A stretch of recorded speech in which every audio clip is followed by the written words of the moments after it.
Kung bago ka pa lang sa ating channel, mag-subscribe na kayo at i-hit ang notification bell para lagi kang updated sa ating mga bagong content. Simulan na natin ang balitadyakan ngayon na. Ngayon din!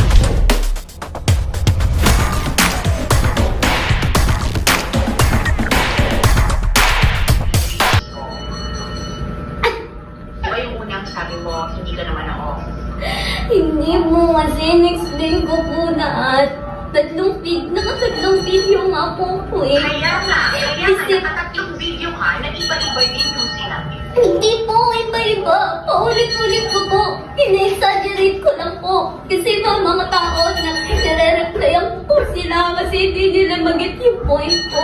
Kapoy po. Hindi nila magigets ang point mo kasi ang trabaho kasi nila ay mag-bash. So kahit anong... Ngayon po kasi, mas lalo na silang binigyan ng dahilan. Marumay ba siya ko?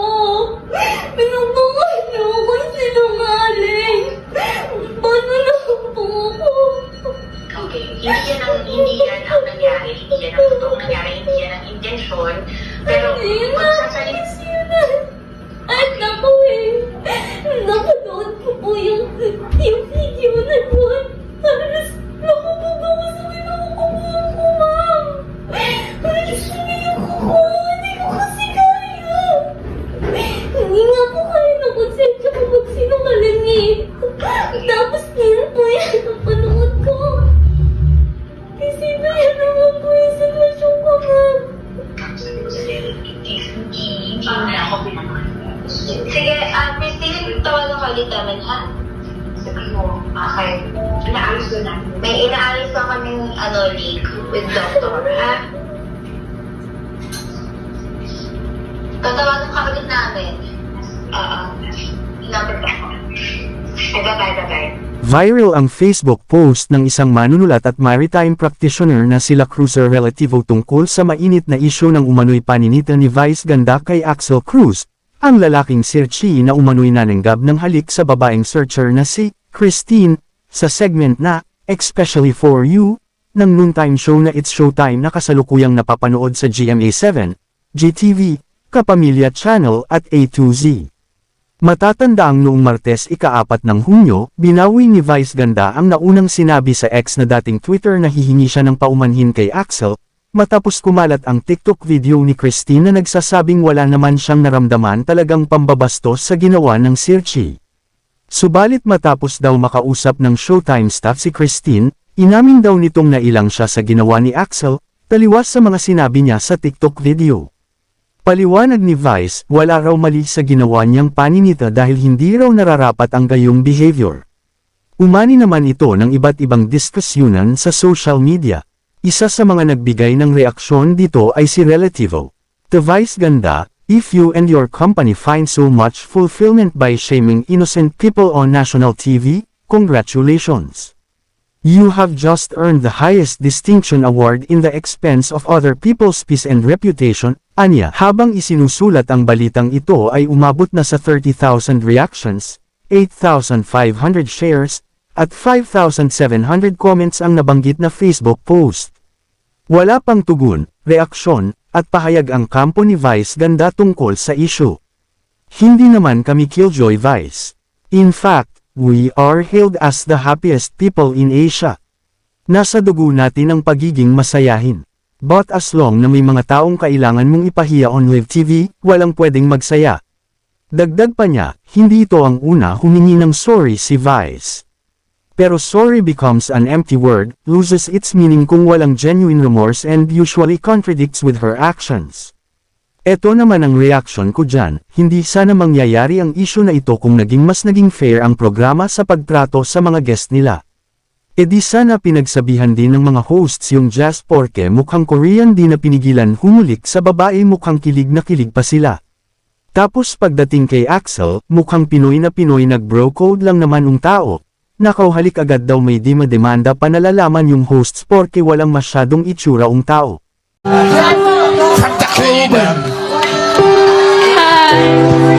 I never thought that it would end this way, but, we can't finish writing our books and stories. I hope you have a happy life and God bless with your partner. I hope you again. Ama na, Jazz, ang nahaba. Okay na ito.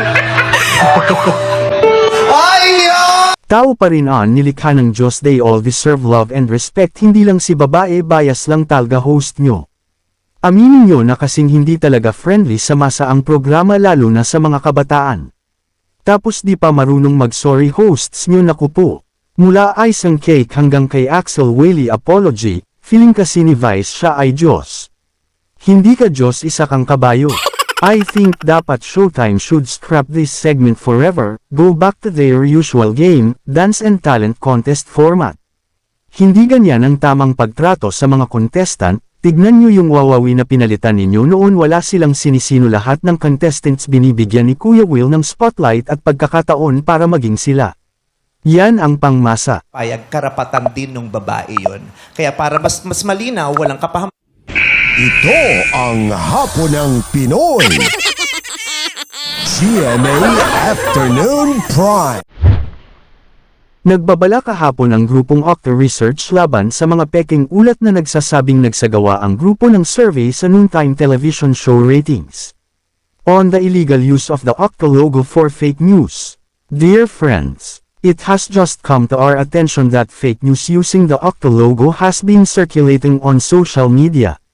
Octa Research would like to clarify that we did not undertake, nor have we ever undertaken, the study circulated on social media claiming that Showtime is leading Itbulaga in an Octa survey. This is false information intended to misinform the public. We strongly urge our media partners to disregard and refrain from sharing these fake news.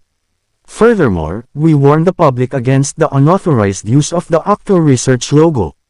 We will not hesitate to take legal action against those who illegally utilize our logo for misinformation.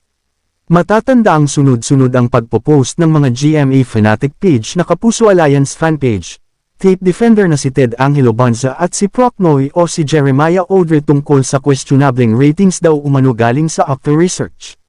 Huwag basta-basta maniniwala sa mga pinapakalat na mali-maling impormasyon ng tatlong page na ito dahil malinaw na isa itong demolition job at paghihiganti laban kina Tito, Vic at Joey at sa Itbulaga na nasa TV5 na. Hindi kasi nila matanggap na naglaho ang kanilang sinuportahang programang Taha ng pinakamasaya ng Tape Incorporated. Kung legit na survey ang hanap nyo, AGB Nielsen pa rin ang pinaka-reliable na survey so far pagdating sa TV rating, samantalang ang socialblade.com at YouTube naman ang pinaka-authentic na source pagdating sa online views. Wala nang iba, huwag masyadong ampalaya mga tape defenders, hindi kayo uubra sa mga nagsasabi ng totoo na TVJ defenders na kagaya namin. Kapatid, naka-digital na ba ang TV mo? Kung hindi pa, bili na ng Sulit TV powered by TV5 para sa mas malinaw na panunood. Available na ito sa Shopee at pwede kayong umorder sa link na makikita nyo sa description ng video na ito. Nais ko na rin sagutin ang mga pinupukol sa aking mga akusasyon na galing sa admin Kapuso Alliance fanpage na sina Lance Salvacion at Alexander Malvar. Ito ay matapos niya akong sabihang membro ng kulto, palamunin, babalo at bayaran ng TVJ. Para sabihin ko sa inyong dalawa, yes, bayad na bayad ako, pero hindi ng TVJ kundi ng Meta.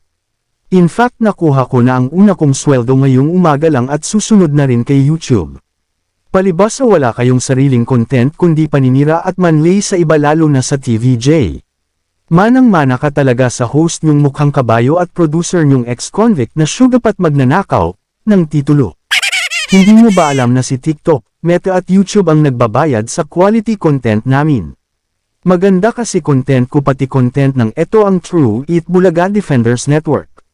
Ganyan talaga pag may utak, may creativity, kasi kami hindi kagaya nyo basura content, kaya nga di umaangat-angat page nyo, sinusuka na kayo ng 56k na katao at ayaw na kong i-follow ulit dahil mga bastos kayo. Dahil lang sa nag-surge ratings ng Showtime sa GMA7 ay malalakas nyong magyabang sa amin. Sesaban nyo pa kaming mga iyakin. JULOL. Sports kami dito kaya di nyo napapansin, wala kaming pakialam kahit ano pang i-post nyo at i-comment nyo sa amin, winuwalis lang namin yun kasi nga basura eh. Mabaho at amoy imburnal. We are very focused people, focused kami sa content at wala kaming pakialam sa sasabihin nyo. Ngayon masyado na kayong below the belt o ngayon may magsasampa na ng kaso sa inyo, edi good luck sa inyo. Kita-kits na lang sa korte. Gamitin nyo pa picture ko, kakasuhan ko na din kayo, wag nyo akong sagarin, baka kalab oso ang ending nyo. Nga pala may matino akong trabaho, kaya nga 2x a week lang ako mag-upload sa YouTube ngayon. Kayo may trabaho ba? Maghanap ka ng matinong trabaho. Maawa ka sa pamilya mo, hindi ka nakakatulong sa nanay mo, mahiya ka naman. Manood ka nung barangay. Mananay para maa-appreciate mo yung nanay mong nagpapakahirap pag-aralin ka para lang palamanlay ka ng ibang tao. Mahiya ka naman sa balat mo. Congratulations nga pala sa Eat Bulaga dahil panalo ang Barangay Cinema Telecine Special, nakapagtala ng convincing 904,356 views ngayong araw ang tinaguri ang first premiere night sa tanghalian ng Eat Bulaga. Barangay Cinema presents Barangay Mananay, Nanay-Nanay, paano ka nawala? Patok sa buong pamilya ang kwentong may importanteng aral. Pahalagahan mo ang mga sinasabi ng nanay mo kahit mabunganga pa yan, yan ay para sa ikakabuti mo at sa magiging future mo. Congrats mga dabarkads! Nais namin i-announce na available pa rin ang Eat Bulaga at TVJ merchandise sa Shopee. Maraming salamat sa mga nakabili na at sa mga hindi pa rin nakakabili. Pwede na kayong order sa link na makikita nyo sa description ng video na ito. Para sa may init na balitang Dabarkads, para sa Dabarkads, mag-subscribe lang at like at i-share ang video na ito. Maraming salamat, hanggang sa susunod na video.